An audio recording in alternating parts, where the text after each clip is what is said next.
Bien, y ya nos acompañan aquí en los estudios nuestros invitados, en este caso dos congresistas. Por un lado, el congresista del PPC, Javier Bedoya. ¿Cómo está, congresista? Buenas noches. ¿Qué tal? Mario, Carla, buenas noches, bienvenidos. Y también está con nosotros Martín Belaunte, congresista de Solidaridad Nacional. ¿Qué tal? Muy buenas noches a ambos. ¿Qué tal? Y vamos a el primer tema, que tiene que ver precisamente con esta poca disposición de distintos representantes del oficialismo a responder preguntas incómodas sobre el viaje a Venezuela y sobre lo que dijo Freddy Otárola, congresista del nacionalismo, acerca de Vargas Llosa, a saber que Vargas Llosa no es garante de nada.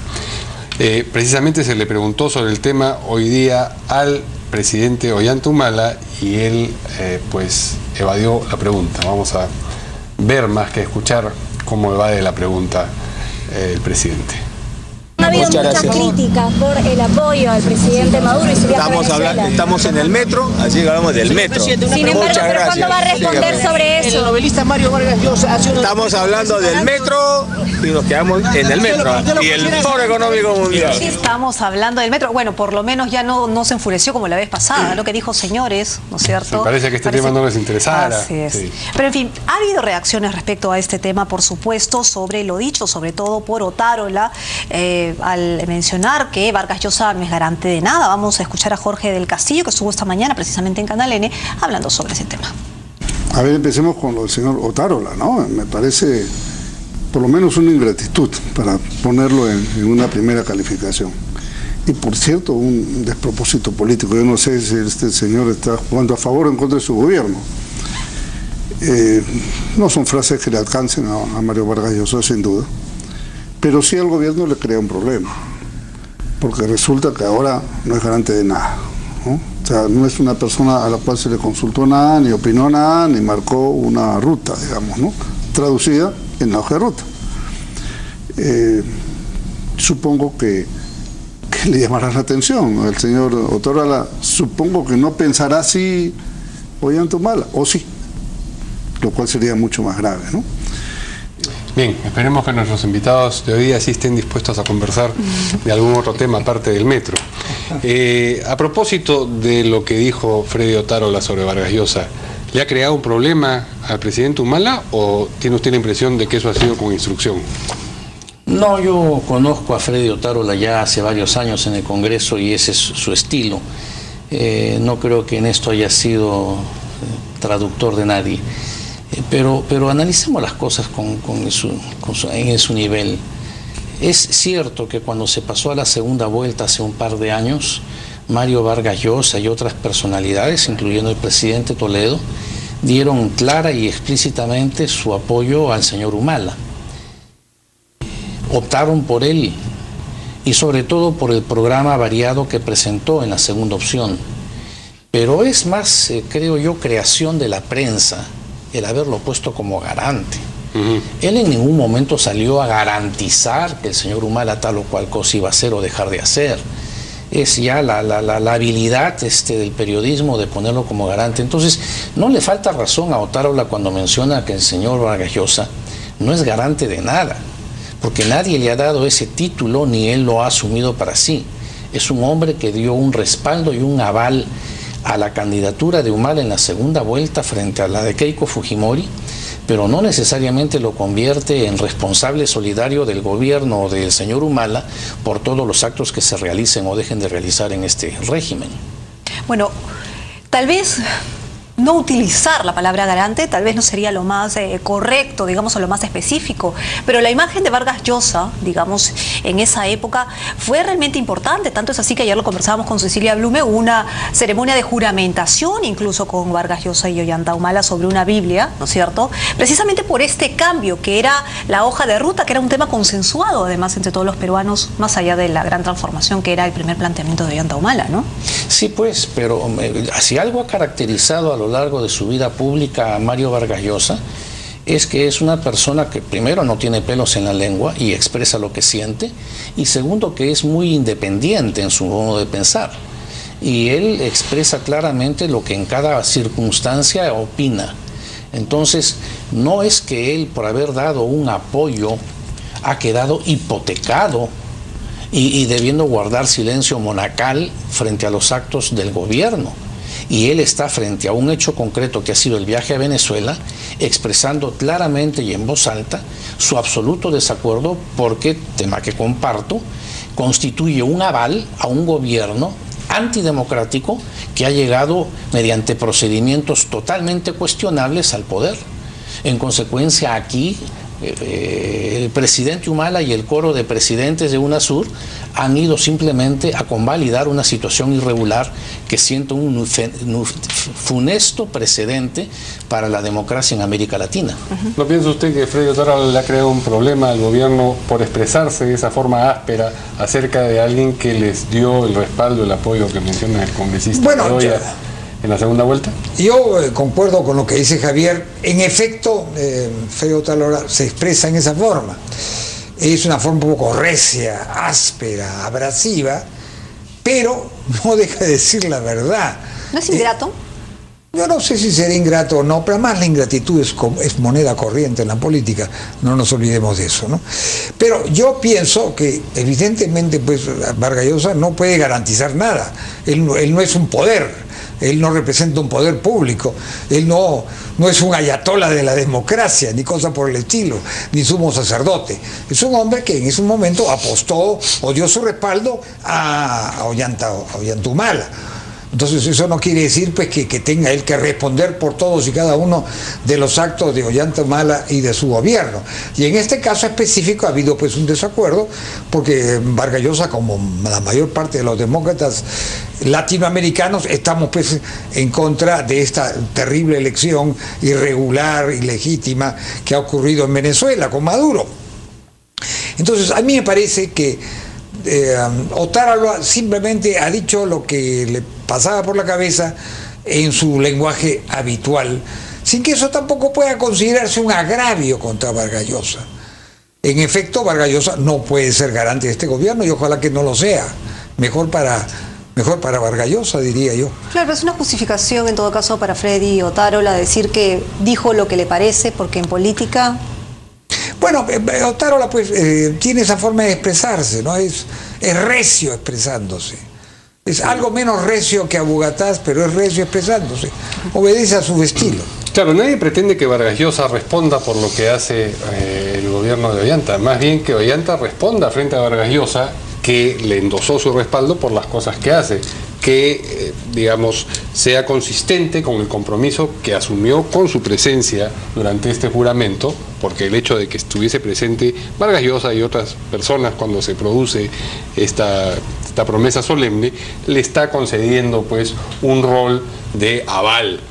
No es que uno se va a voltear luego y le va a decir a Vargas Llosa, bueno, pero tú me dijiste, ¿no? Sino que Vargas Llosa lo que se le pide es que él vaya donde voltee hacia donde Ollanta y le diga, bueno, pero ¿cómo? Si se dijo o se ofreció que se iba a hacer A, ahora se está haciendo no A. Bueno, es que si recurrieron a gente del nivel de Mario Vargas Llosa, era precisamente porque se reconoce que su principal patrimonio es no solamente su talento, su cultura política, sino también su independencia de criterio y de palabra. Y en consecuencia era totalmente predecible que si se apartaba el gobierno de esa línea que en ese momento estaban trazando, Vargas Llosa iba a reaccionar fiel a sus fueros, fiel a sus convicciones. ¿Nos acercamos a una ruptura en ese sentido entre Vargas Llosa y el gobierno? Yo creo que si persiste la línea que se viene vislumbrando y que creo que van a ser materia de las próximas preguntas, yo creo que Vargas Llosa va claramente a hacer un deslinde, sí. ¿Qué piensa el congresista? Bueno, evidentemente Vargas Llosa está en contra de Maduro y de la continuación del régimen chavista bajo la encarnación del hombre del pajarito, ¿no? Que es lo que en estos momentos significa Maduro, y lo que acabamos de ver en la televisión, que una ministra amenaza a mandar a la cárcel a Capriles, ¿no? Es un gobierno que se está quitando abiertamente la careta, ¿no? Claro, pero por eso, Vargas Llosa ¿marcaría distancia en algún momento? Yo me imagino que tendría que marcar distancias, porque hay una clara división en estos momentos, por lo menos en lo que se refiere a la política respecto de Venezuela, o por lo menos en lo que se refiere al viaje que hizo Humala a Venezuela, que desafortunadamente fue aprobado por el Congreso, fue autorizado por el Congreso, ¿no? Entonces, ese es un tema que no podemos eludir. Ha habido una autorización del Congreso con el voto de Gana Perú y sobre todo con el voto de Perú Posible y de Toledo. ¿Usted votó en esa...? No, yo no voté, estaba en Madrid. El otro llamado garante del gobierno del señor Humala es el expresidente Toledo y Perú Posible en general. Su conducta, quiero decir, la del partido y la del expresidente, no ha sido, sin embargo, tan tajante, ha sido un poco ambigua. La conducta del partido ha sido, en parte, en el seguimiento del señor Toledo. El errático es el señor Toledo y quienes dentro del partido han seguido sus directivas. El partido Perú Posible inicialmente, por expresiones, creo que es el secretario nacional de política de Perú Posible, el señor Juan Cheput, había fijado una línea, no sé si a título personal o después de hacer las consultas internas, en el sentido de que no apoyarían el viaje al extranjero. Y de allí vino entonces gestiones aparentemente del gobierno con Toledo, quien a su vez llama por teléfono a cada uno de sus parlamentarios a darles directivas que también transmite por Twitter en el sentido que debía de viajar. Y entrando en contradicciones como que lo autorizamos para que viaje y al día siguiente de concedida la autorización y cuando ve las reacciones que éstas producen, entonces trata de lavarse las manos diciendo que él asuma la responsabilidad y él decida si viaja o no.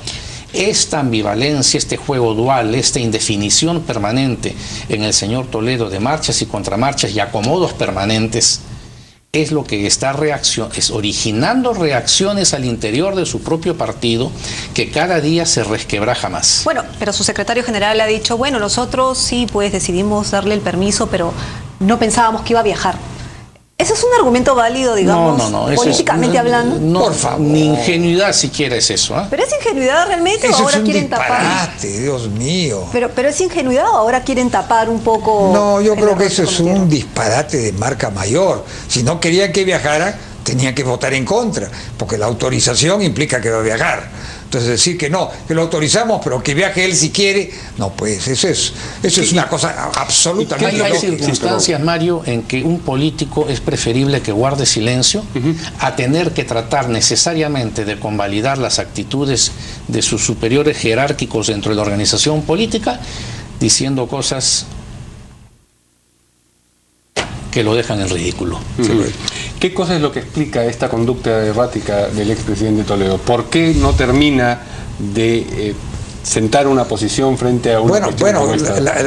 Yo conozco algo a Toledo, yo trabajé con Toledo, le tengo simpatía y cariño, pero a ratos pues ¿Me está diciendo que es un problema de temperamento nada más? Yo creo que es quizás un poco la forma como funciona su lógica, ¿no? Por lo menos de un tiempo a esta parte.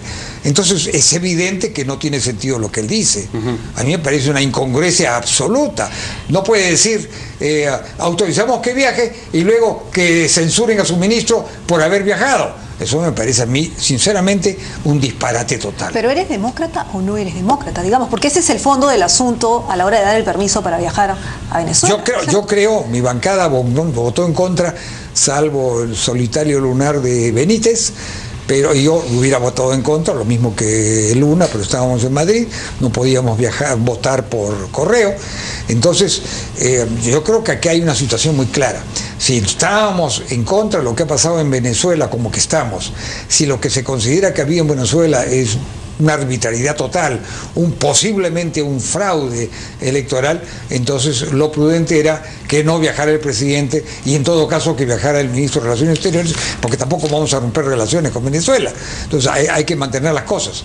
Entonces, si se le autorizó el viaje, bueno, si se autorizó el viaje ya tenía que viajar el presidente. Y una vez autorizado, censurar al ministro, yo le encuentro que esa es la pose de Toledo, de algunos de sus seguidores en el Congreso, a mí me parece absurdo, por decirlo menos.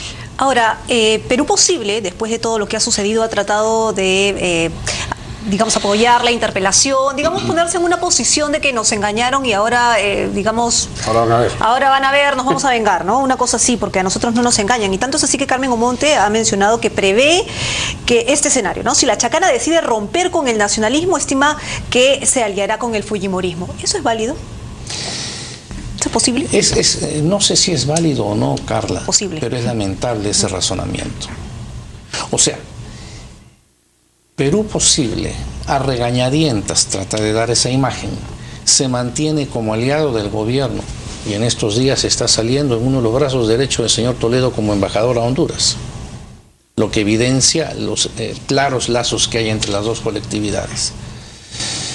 Ellos dicen de que se mantienen pegados al gobierno como socios para evitar un entendimiento entre el gobierno, el humanismo y la bancada del señor Toledo, entre otras cosas pasando por el indulto del señor Fujimori, con la bancada de Fujimori. No es forma seria de hacer política. No es actuar de acuerdo a valores y principios. No es actuar de acuerdo a programas y metas, a una visión compartida de la política del Perú y sus problemas y soluciones, sino es en función de la coyuntura, buscando cómo me acomodo ante cada circunstancia y cómo justifico ante la opinión pública las actitudes errantes, variables permanentemente. Yo no sé qué pasa, yo creo que en estos días es probable que Perú Posible, y tengo entendido que esta noche tienen una reunión en que deben de estar debatiendo estos temas. Y es un partido que ya viene dando muestras desde hace varias semanas de que comienza a resquebrajarse. Y estas ambivalencias, estas actitudes duales, creo que va a originar una quiebra de mayor proporciones en esa colectividad a corto plazo. Muy bien, vamos a una pausa y volvemos en un momento con la segunda noticia. Continuamos en Portada, ya estamos iniciando el debate del segundo tema y es que lo vamos a plantear en estos momentos. El vicepresidente del Congreso, Juan Carlos Segurín, aseguró que el diferendo de La Haya no es motivo para blindar al canciller de una eventual censura por el respaldo de gobierno a la pseudodemocracia en Venezuela. Algunas personas mencionan que tiene que ver el canciller siendo interpelado si el permiso lo dieron los congresistas. Bueno, de eso vamos a conversar precisamente en estos momentos. ¿Debe ser interpelado? ¿No debe ser interpelado? ¿Debe ser censurado? ¿La responsabilidad de los congresistas? El PPC ha sido bastante enfático en que debe ser hasta censurado. El PPC no ha tomado posición y por eso es que yo expreso con absoluta libertad mis puntos de vista. En primer lugar, ¿cuál es el objeto, Mario, de una interpelación? Es llevar forzadamente a un ministro para que dé respuesta a un pliego de preguntas. ¿Qué preguntas hay que hacerle al canciller? ¿Qué cosa ha dicho, hecho, que no se sepa? Que no sea de conocimiento de los miembros del Parlamento. En consecuencia, ¿qué pregunta está sin responder ante los parlamentarios? Entonces, ¿tiene sentido una interpelación? Si se encuentra responsabilidad en el ministro, se le presenta de frente una moción de censura. Para censurar a un ministro no se requiere que previamente haya habido una interpelación. Ahora, retomando las explicaciones y la introducción a la pregunta que formuló Carla, yo he sostenido públicamente en televisión y también telefónicamente con la dirigencia de mi partido, y de aquí salgo a una comida con ellos para tratar estos temas. ¿Cabe que se interpele o se censure a un ministro porque el presidente viajó a Venezuela en uso de la autorización que el Parlamento le dio? O sea, el Parlamento autoriza al presidente a viajar y porque viajó y no estoy de acuerdo con el viaje, censuro al ministro.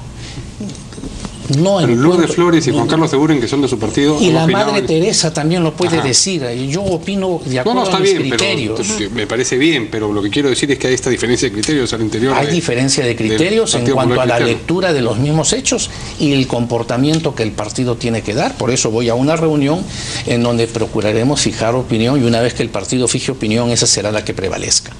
Pero no habiendo opinión, yo doy mis puntos de vista, que es lo que estoy diciendo acá, lo mismo que le he dicho a ellos. No tiene sentido, en mi opinión, es entrar en una contradicción. No puede ser que porque nos opusimos al viaje del presidente, pero fuimos derrotados, nuestra posición no es la que ganó. Entonces nos quedamos paralizados, anclados en el tiempo y seguimos viviendo en torno al viaje del presidente a Venezuela. Es lamentable, es deplorable que lo hayan hecho, nos opusimos y votamos en ese sentido. Pero el presidente fue autorizado por el Congreso. El Congreso va a interpelar a su ministro por este mismo hecho, me parece contradictorio. Congresista, a su entender, ¿debe ser interpelado Rafael Roncaliolo? Bueno, yo creo que esa interpelación obedece a una distorsionada lógica toledana. Lamento mucho que Lourdes Flores y algunos otros personajes del PPC se hayan adherido a ella. Es evidente, pues, si el viaje fue autorizado por el Congreso, ¿qué se le puede decir al ministro? Usted ha debido decirle que no vaya a un viaje autorizado por los otros. ¡Por Dios! ¡Qué lógica! Esa es la ausencia de lógica. Eso es aunque suene duro decirle, eso es otro disparate.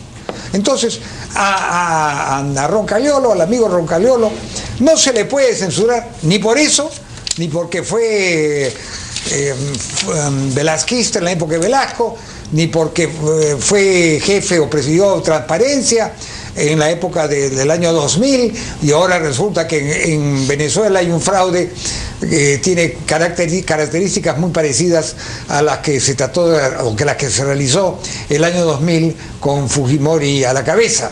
Pues bien, eso al ministro se le tiene que censurar por un hecho del ministro en su gestión ministerial, y el viaje no es un hecho que se le pueda atribuir ni legal ni políticamente al amigo Roncaliolo. Claro. Se podrá estar de acuerdo o a favor de él. Y evidentemente lo del Haya no lo blinda, no lo entornilla a su sitio, pero solo se puede censurar por un hecho propio, de un acto propio de la Cancillería, reciente, inmediato.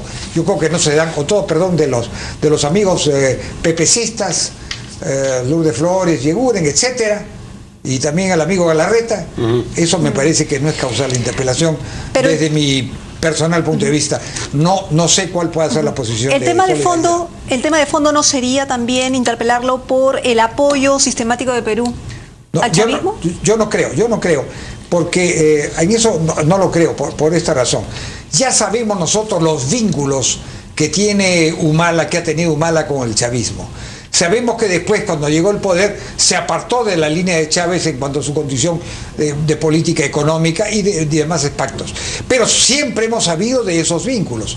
El Perú, el hecho concreto, que el Perú, sea cual fuere nuestra divergencia, sea cual fuere nuestra oposición al actual régimen inmaduro que tiene Venezuela, el hecho es que el Perú no puede romper relaciones con Venezuela tampoco.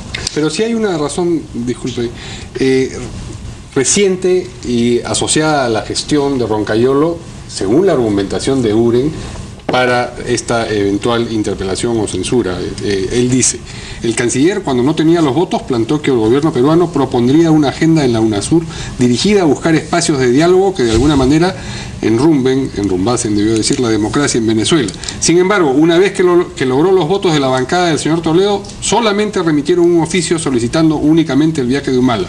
Ahí nos hemos sentido engañados. El del engaño ha sido un argumento que se ha esgrimido también. Mario, es exactamente el tema que quería abordar. Qué bueno.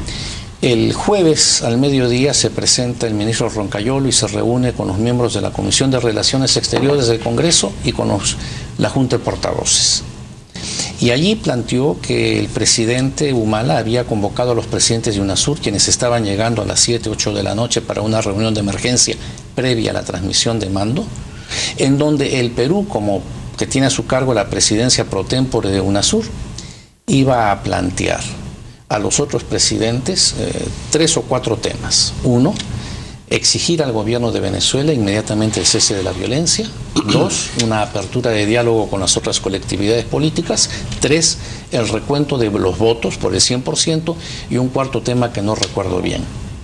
Y que en consecuencia el pedido de viaje que formularían en el transcurso del día al Parlamento estaría sujeto a la condición de que el UNASUR hubiese aprobado esos requerimientos que iba a plantear el gobierno peruano. Frente a eso, alguien le contestó al ministro de que nosotros no podíamos como Parlamento dar una autorización condicionada y sujeta a una condición de cumplimiento por parte de los jefes de Estado de otros países. Y en segundo lugar, y eso sí fue mi intervención allí ante el canciller, era: si usted dice que a las 7 de la noche vienen los presidentes, que el señor Maduro se está embarcando en este momento de Caracas rumbo a Lima, o sea que también asiste, y el acuerdo lo van a tomar a las 8 de la noche los presidentes, con el señor Maduro presente, ¿qué objeto tiene, como usted señala, que el presidente Humala viaje al día siguiente en nombre de UNASUR para llevarle los acuerdos de UNASUR al señor en Caracas, al señor presidente de Venezuela, cuando él va a estar presente cuando se adopten los acuerdos y en consecuencia allí en el acto se le pone en su conocimiento lo que se ha acordado.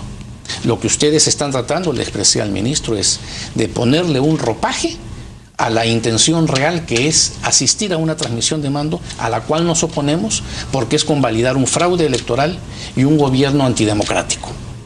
Esas son las circunstancias en que se retiró el ministro de Relaciones Exteriores de esa reunión.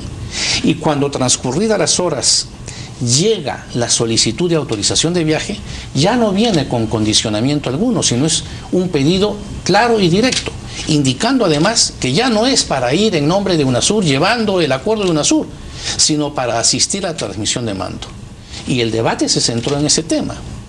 Entonces, yo entiendo perfectamente, en base al debate que hubo al mediodía con los que estaban presentes y el ministro de Relaciones Exteriores, que ellos hayan a las 8 de la noche presentado, y eso es lo que se debatió, eso es lo que se sometió al Congreso, el viaje para la transmisión de mando. Bueno, no hay engaño entonces. No, en mi modo de ver, no hay tal engaño.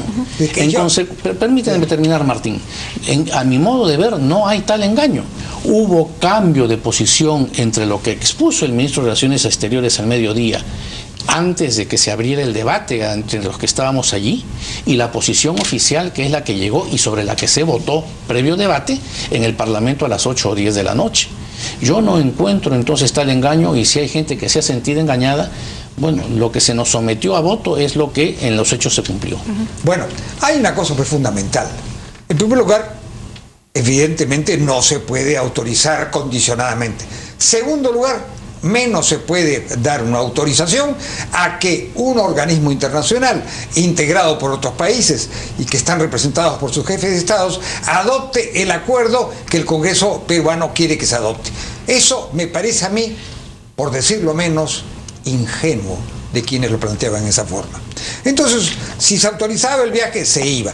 ¿Cómo iba a ser la actitud de, si iba a ser pues ultra amigo, o quedarse 15 minutos, hacer una cosa de forma y regresar? Después de todo, cuando hubo la transmisión de mando o la inauguración de Toledo del año 2000, vino el presidente chileno y vinieron otros jefes de Estado, vinieron y se retiraron, se fueron. Entonces, hay matices. A mí me parece que Juan Manuel Santos ha estado el mínimo tiempo posible en Venezuela, y se ve que entre Venezuela y Colombia hay razones muy importantes para que Manuel Juan, de comerciales y políticas y de seguridad, para que Santos no pueda romper con Venezuela. Entonces yo creo que aquí hay que diferenciar los hechos anteriores que estarían dando lugar a esta interpelación, que en mi modesta opinión, o no tan modesta opinión, carece de sentido, y el futuro apoyo del gobierno peruano a lo que podría ser una abierta dictadura chavista que tome las características de una dictadura castrista, por lo que acabamos de escuchar cuando estamos juntos hace unos minutos, de una ministra que amenaza con meterlo a la cárcel a Capriles. Si eso ocurre, y ahí tiene que haber otra actitud de parte del gobierno peruano. Tiene que haber una actitud de protesta, porque eso significaría el deslizamiento de Venezuela a una dictadura abierta, totalitaria, frente a la cual el gobierno peruano debe estar forzosamente en contra si es que quiere mantener en alto la bandera de la democracia. Al comienzo del programa, Mario, sí, ustedes presentaban el silencio del presidente para responder a preguntas en este sentido que le han formulado el día de hoy. ¿No les parece que el presidente se está dando cuenta del ridículo en que ha quedado asistiendo a la transmisión de mando en Caracas? Y que frente a los acontecimientos que se vienen sucediendo en Venezuela, las amenazas de los ministros y de los gobernantes venezolanos a los miembros de la oposición, las declaraciones de los presidentes y miembros del Tribunal Electoral en el sentido de que se va a hacer el recuento, pero cualquiera que fuese el resultado no va a alterar las cosas y el señor Maduro va a continuar de presidente, con lo cual es una farsa más. Ajá. Esa es responsabilidad sin duda del presidente Ollanta Humala. Pero la responsabilidad de que el presidente Ollanta Humala haya viajado sigue siendo del Congreso, porque le dieron el permiso a pesar de los argumentos que usted ha mencionado, que no ha habido mentira, que no ha habido manipulación, en fin, ¿no es cierto? Inclusive el Congreso pudo haber sacado un pronunciamiento en contra de ese viaje o en contra de lo que estaba sucediendo en Venezuela y tampoco lo hicieron a nivel político. Bueno, ¿no es a cierto? nivel político, los actores políticos, como Congreso, en nombre de nuestras colectividades, estamos fijando nuestra posición y el voto que emitimos. Y respecto del comportamiento en el debate y en la votación de los miembros del PPC, creo que no cabe duda alguna. Muy bien. Yo quisiera agregar que no cabe basar una interpelación, ni mucho menos una censura, en el hecho de que se haya cumplido un viaje autorizado por el Congreso. Yo creo que sea cual fuere las circunstancias, porque no cabía esos condicionamientos, eso no tiene ningún sentido desde el punto de vista del derecho y de la política internacional. Bien, muy claro. Bien, continuamos aquí en Portada con nuestros invitados de hoy día, Javier Bedoya, congresista del PPC, y Martín Belaunde, congresista también de la bancada de Solidaridad Nacional. Abordamos la tercera noticia que de alguna manera está vinculada con las anteriores porque tiene que ver con la presunción de que se está gestando un cambio de rumbo más intervencionista en lo económico, en ese sentido semejante al pasado chavista, de inspiración chavista del nacionalismo en el gobierno actual. Todo esto porque se sabe de la intención, del interés del gobierno de comprar los activos de la empresa Repsol que se está yendo del país. Pues bien, el ministro de Transporte, Carlos Paredes, ha descartado que exista el tal cambio de rumbo en el gobierno, pero esto es a pesar, como decíamos, de que anoche el presidente Humala se reunió con las autoridades, con el presidente en realidad de la empresa Repsol, para discutir la compra de los activos de esa empresa por parte del Estado. Vamos a escuchar una reflexión sobre lo que está pasando a propósito de la Pampilla, de la refinería de la Pampilla, específicamente de Aurelio Ochoa. Lo que habría que considerar es lo siguiente: esta es una ocasión que se presenta, no es que la haya buscado Petroperú menos el gobierno. Entonces, simplemente, una situación que todos conocemos de la petrolera española, pues simplemente ha considerado que todos estos activos los está poniendo pues en remate, ¿no? Entonces, ¿qué pasa?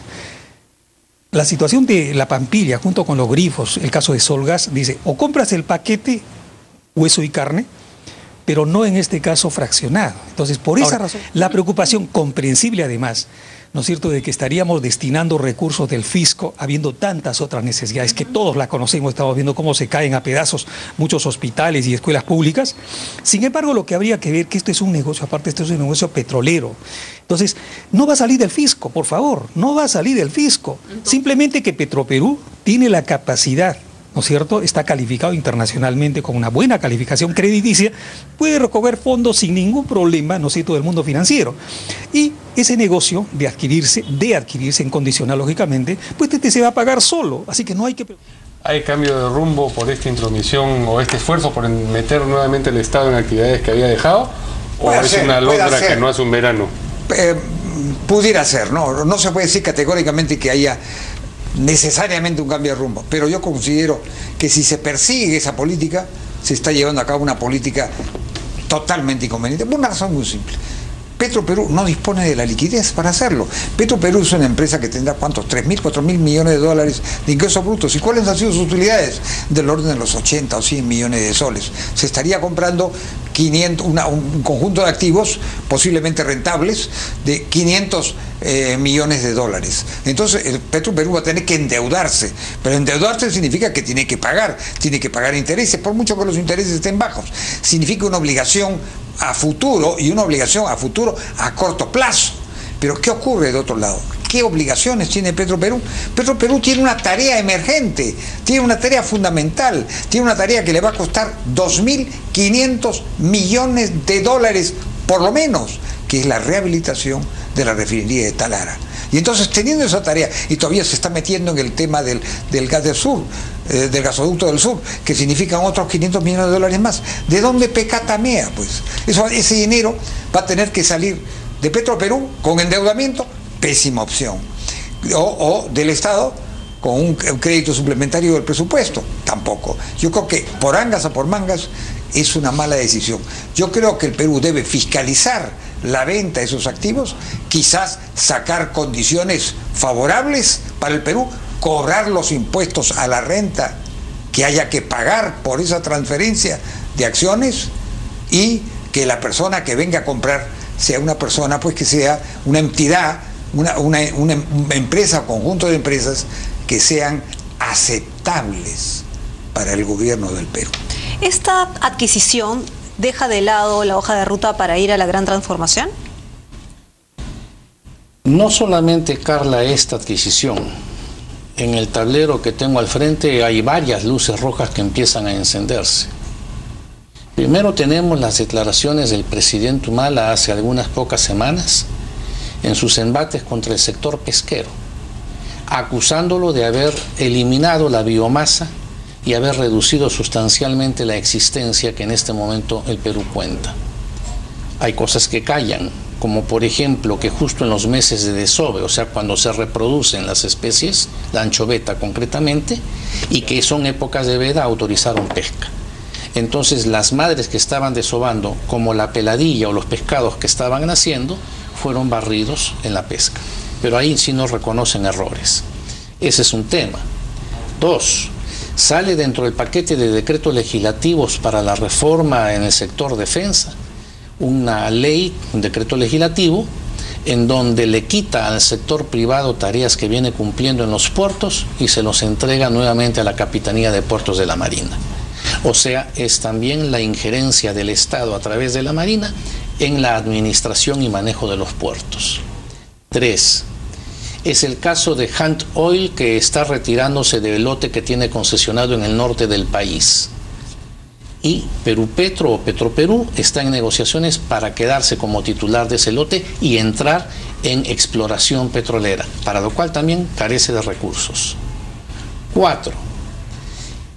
Es el caso que estamos comentando de la Pampilla, con lo cual el Estado peruano no está interviniendo, como ordena la Constitución en su artículo 60, dentro de un rol subsidiario de apoyo ante la falencia o la incapacidad del sector privado.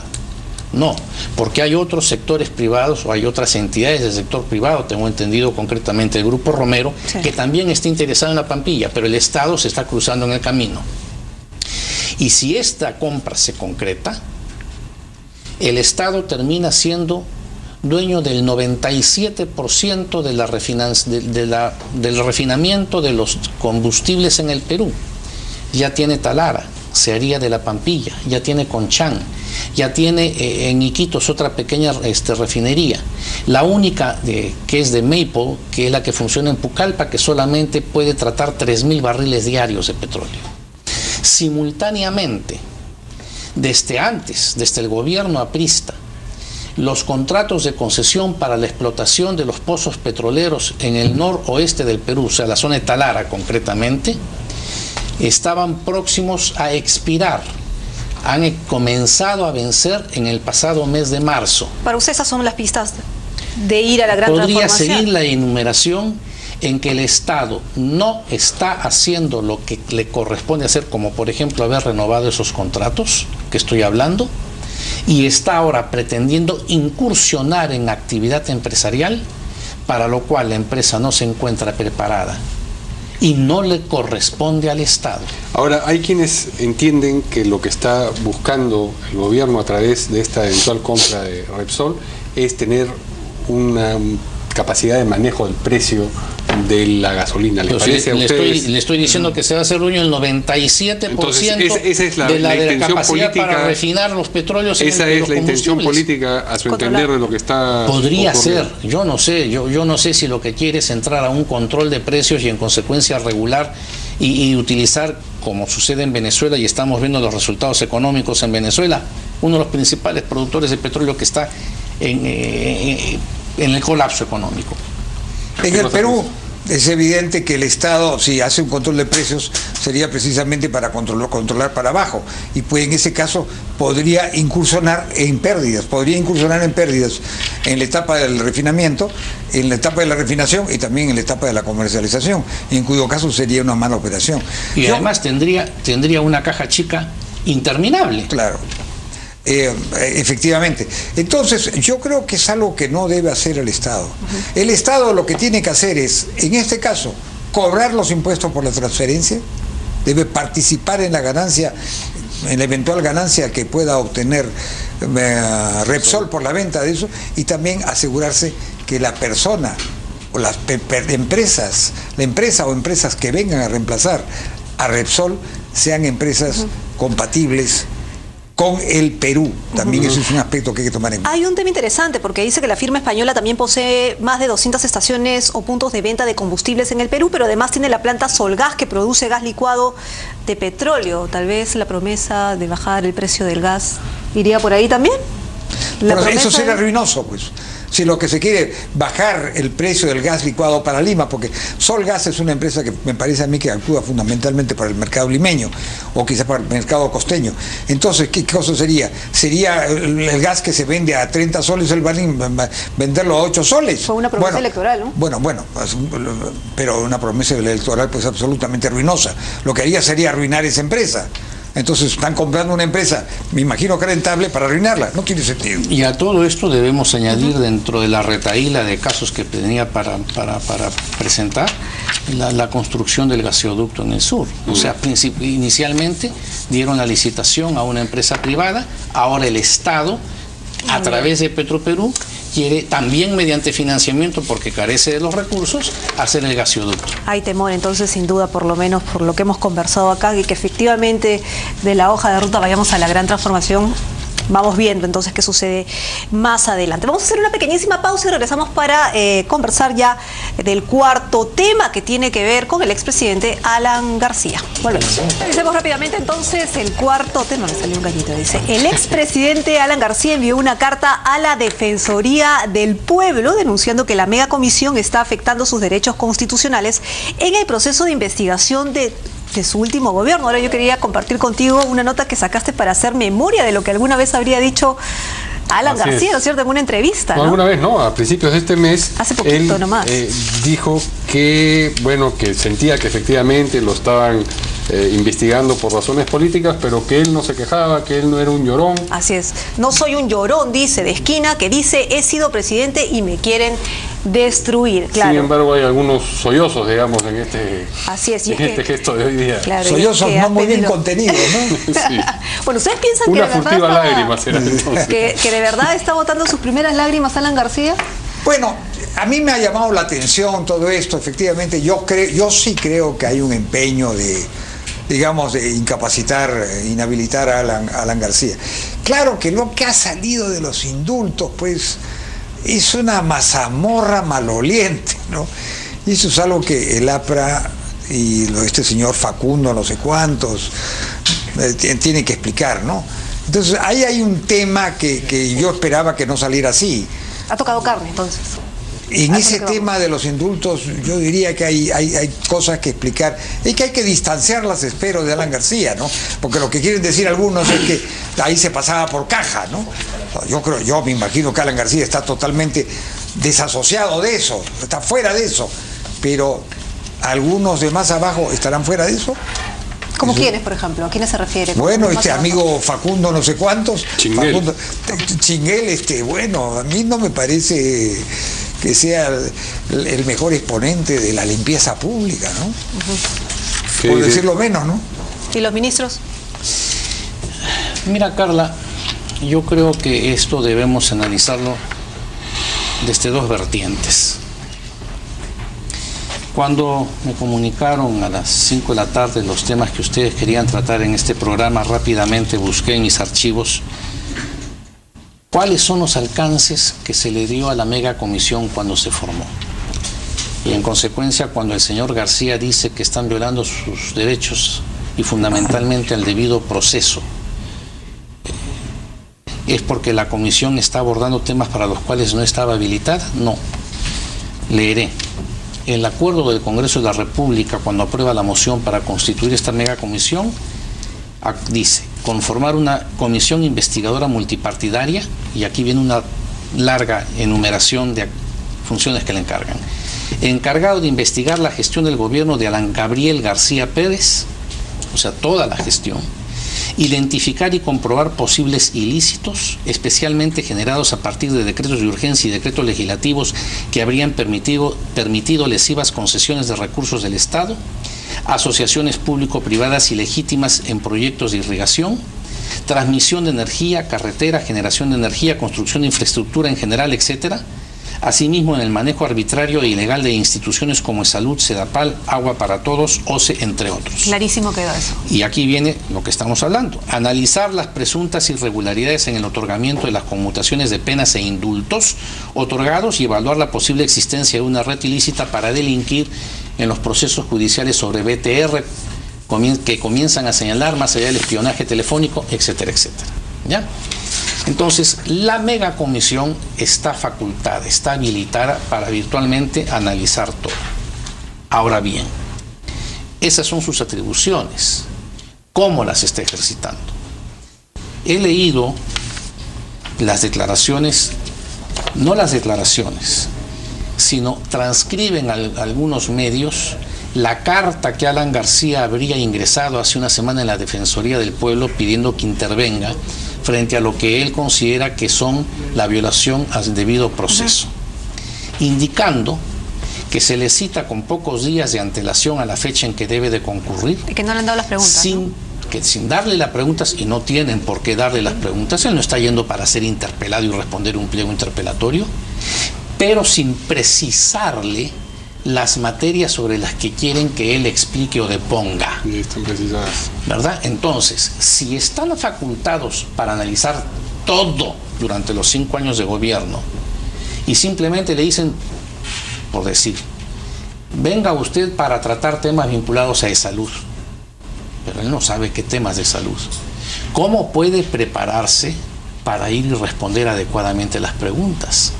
Entonces, si fuera cierto lo que Alan García dice en cuanto a la deficiencia y premura en las citaciones, la vaguedad del tema con el cual se le convoca, es evidente que no le están permitiendo preparar debidamente su defensa. Y es uno de los derechos fundamentales que se aplica en el derecho parlamentario de las comisiones investigadoras, el legítimo derecho a la defensa. Si yo no sé para qué me están citando, sobre qué van a tratar, ¿cómo puedo ir preparado para responder? Afortunadamente no es una situación insalvable. La megacomisión tiene plazo hasta el mes entrante de mayo y están anunciando que van a pedir una ampliación de plazo que creo que el Parlamento se las va a otorgar y me parece conveniente que así sea. Con lo cual van a tener tiempo adicional habilitado para que si estas deficiencias que Alan García acusa se han presentado, puedan corregirse y puedan en consecuencia volverse a hacer las citaciones debidamente, insisto, en el supuesto de que las versiones que se me han alcanzado del dicho de Alan García ante la Defensoría del Pueblo fuera en esos términos. Pero algo tiene que haber ocurrido para que Alan García dé una actitud relativamente suficiente frente a esta megacomisión diciendo, bueno, está bien, voy a responder, esto no es un juego limpio, pero yo no soy un llorón, como ha dicho, y en cambio ahora tiene esta reacción de quejarse entre la Defensoría del Pueblo, lo cual es legítimo. Solamente estoy solicitando una interpretación política de lo que está ocurriendo, este cambio de actitud de parte de Alan García. Yo creo que es que la megacomisión, hasta el tema de los indultos, no había encontrado nada sustancioso. Por lo que examinaron de los colegios, francamente no había nada detrás, nada importante por lo menos, detrás de eso. Me temo que en los indultos quizás se ha encontrado algo que posiblemente no llegue a Alan García, pero sí puede llegar. Y que lo perjudica políticamente en consecuencia. Sí, yo diría que sí, porque el señor Facundo Chinguel, bueno, ¿qué cosa era? Un militante aprista. ¿Y quién lo nombró? El ministros apristas, con o sin el conocimiento de Alan García. O sea que ahí en los indultos hay un mar de fondo, que hay algo que no está bien, que indiscutiblemente lo podría afectar a Alan García. Muy bien, muchísimas gracias a ambos por haber venido aquí a Importada a discutir estos 4 temas seleccionados para hoy. Esperamos tenerlos más seguido también para seguir conversando sobre otros temas. Hemos estado, por un lado, con Javier Bedoya, congresista del PPC. Y también con Martín Belaunde, de la bancada de Solidaridad Nacional. Muchas gracias. A ustedes, buenas noches. Muy buenas noches. Hacemos una pausa, volvemos.